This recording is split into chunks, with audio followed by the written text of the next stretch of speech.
Ron, can you hear me okay? I can, Darren. How are you? I'm great. Are you doing great? I'm doing great. Tell me about all these pictures. Well, there's actually a poster that you were supposed to be on that first Chris Jericho cruise, but Mm. a lot of 8x10s of comics and wrestlers and actors. The background I'm used to seeing of yours is all the action figures of the 80s wrestlers. Yeah, at my desk, I turned it around so that I felt a little less claustrophobic. Well, either way, thanks for making the time. Golden Arm is the new movie. When did you actually film it?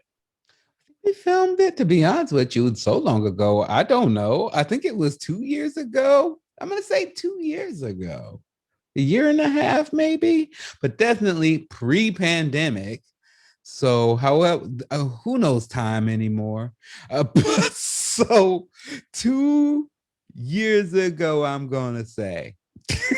Yeah, well, it's kind of a timeless movie. As somebody who grew up watching Over the Top, it's great to see a refreshed, updated, feminine version of Over the Top. But how'd you wind up in the movie? Was it a typical casting audition process? No, not at all for this one. This is my favorite. To be honest with you, the typical casting audition process probably works out for me about 1.5% of the time. It usually doesn't work out for me at all. I get close a lot on the typical casting. I get to the second rounds a lot. I do all of that, but I get most of my actual work from word of mouth from people who I've worked with before on smaller things. And I'd worked with the director, Maureen Barucha. She put me in my very first serious acting thing, a short with Matt Bronger called Movie Mind Machine. And it was the first time I had ever tried acting at all and done anything that wasn't supposed to be specifically like sketch funny. And it kind of lit a fire under me. And the fact that she saw that potential in me and the fact that I love that experience so much, I was like, I would work with her anytime. And so really, to be honest with you, I had seen her do a couple other projects, and she had not called me, and I was like, what is up? And so then I saw that she was working on this, and I legit was like, I think I'd be good for that. And then 2 days later, she called me and was just like, I have this idea of this role for you.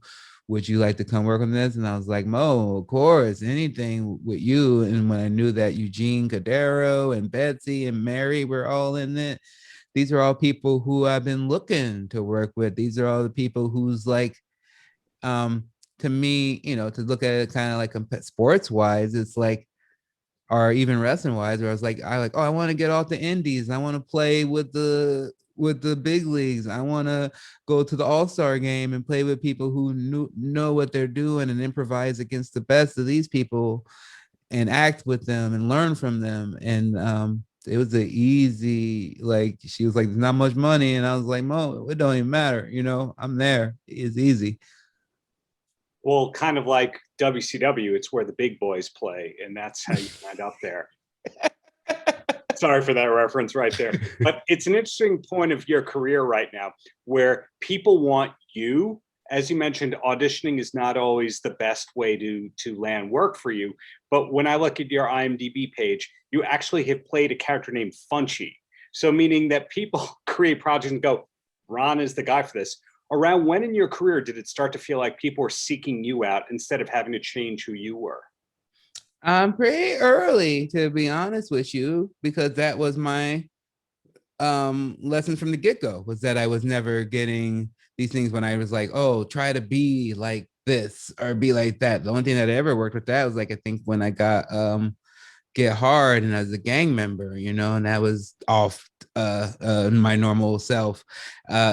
But other since then, it's just like, oh, lean more on you. And I can act. I go to class, I can do things. I know how to be different characters, but I also know like the best actors are usually not going against themselves. They that's to me hiding what makes you special. So like I always try to like lean more into like what I can bring and add to and what makes me different than what you could just hire another more trained actor than me, you know? Yeah. Well, you were mentioned when I recently interviewed K. Trevor Wilson, who I know you had on your podcast recently. And something you and him have in common is you have so many acting credits that I'm sure a lot of people who like you from your roles don't realize that you're a stand-up, even though that's the first thing you really did. Mm-hmm.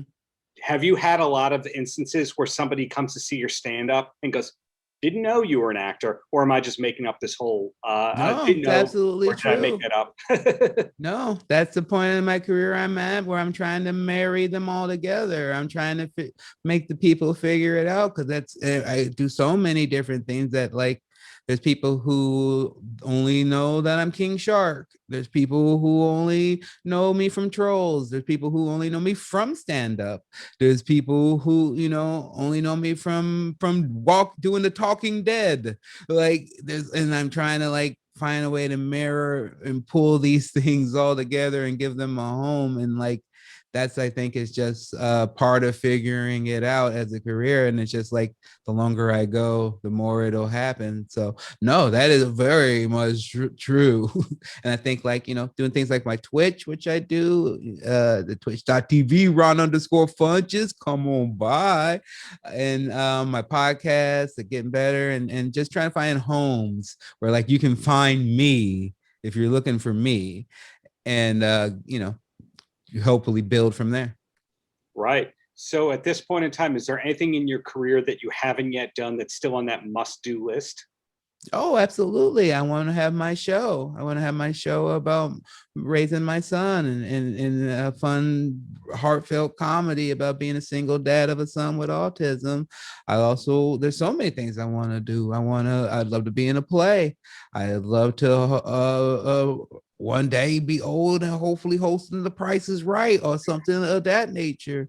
And I want to do more stand-up. I'm just getting started as far as I can concern, because as we learn more than ever, life is fragile, life is weird, and I want to keep pushing myself as far as I can go. Does that to-do list or bucket list have being in an AEW match, the all standard celebrity match mixed tag? I would love that. Yes, if they will have me, absolutely, I would love that. And I would do my best, and I would work hard, and I would probably still not do well, but I would do my very best and push myself to the best of my abilities and be willing to look horrible, because that's what you gotta do if you're gonna do it, I think. But yeah, I would love to be the first member of the AEW Celebrity Hall of Fame. I'm sure it's probably gonna go with someone like Mike Tyson or something, but or Shaq. But if I could get in that list, if I could get on board, I'd love to. Never say never. Well, my closer, being mindful of your time here, because the whole world wants to speak to Ron Funches today. The last question, besides Golden Arm, you have to see it. Any last words for the kids?